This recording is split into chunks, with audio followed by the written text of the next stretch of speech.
James is nice. He has Marina Blue F80 done. Stage 3 with meth. Charge pipes he had, the engine cover didn't fit very well, so modified it. This has got port meth too, can't see it.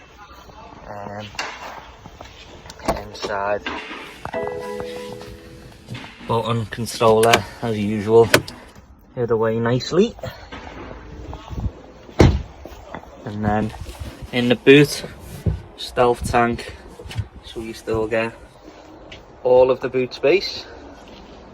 So yeah, nice little setup, big hybrids, about 700 horse or a little bit over on full boost.